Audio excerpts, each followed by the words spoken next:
నమస్తే అన్న, అందరికీ నమస్కారం.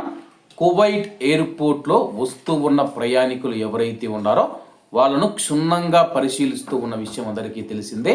ఈ నేపథ్యంలో బయట దేశం నుంచి వస్తూ ఉన్న ఇంట్లో పనిచేస్తూ ఉన్న ఒక మహిళ అయితే కువైట్ అధికారులకు పట్టుబడింది. స్థానిక మీడియా తెలిపిన వివరాల ప్రకారం కువైట్ అంతర్జాతీయ విమానాశ్రయంలో కస్టమ్స్ అధికారులు భారీగా మాదక ద్రవ్యాలు తరలిస్తూ ఉన్న ఒక మహిళను అరెస్టు చేశారు. టెర్మినల్ వద్ద జరిగిన తనిఖీల్లో భాగంగా ఇథియోపియా రాజధాని అడిస్ అబాబా నుంచి వచ్చిన ఒక బెనిన్ దేశస్తురాలిని అదుపులోకి తీసుకున్నారు.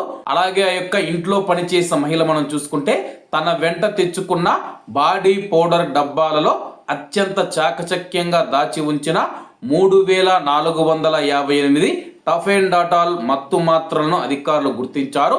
ఎటువంటి డాక్టర్ యొక్క రసీదు లేకుండా, అంటే డాక్టర్ గారి యొక్క ప్రిస్క్రిప్షన్ లేకుండా వీటిని అక్రమంగా తరలిస్తూ ఉన్నట్లు తనిఖీలలో తేలింది.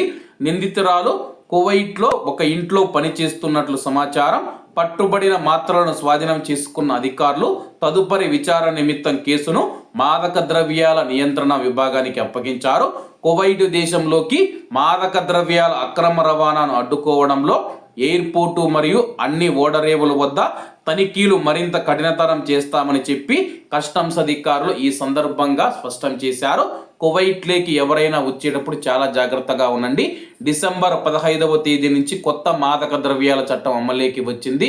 ఈ చట్ట ప్రకారం మనం చూసుకుంటే జీవిత ఖైదు లేదా మరణశిక్ష, 2 శిక్షలే ఉన్నాయన్నమాట. అలాగే కొన్ని సందర్భాలలో జీవిత ఖైదు, మరణశిక్ష నుంచి శిక్ష తగ్గించే అవకాశం ఉందని చెప్పి అధికారులు తెలుపుతూ ఉన్నారు. కాబట్టి కువైట్ మరియు గల్ఫ్ దేశాలకు వస్తూ ఉన్న మన భారతీయులు మీ యొక్క లగేజీని 1కి 2 సార్లు తనిఖీ చేసుకోండి. ఎవరైనా పక్కవారు లగేజీ ఇస్తే చెకింగ్ చేసుకోండి. నాకు తెలిసి అయితే కానీ లగేజీ తీసుకురాకపోవడమే మంచిదన్నమాట. ఎవరు వెళితే వాళ్ళ యొక్క లగేజీ వాళ్ళు తెచ్చుకోండి, ఇతరుల లగేజీ తేకపోవడమే మంచిదని చెప్పేసి మీ అందరికీ తెలియజేస్తూ ఉన్నాను. ఇప్పుడు అరెస్ట్ చేసిన ఇంట్లో పనిచేస్తూ ఉన్న మహిళను సంబంధిత అధికారులకు రెఫర్ చేశారు.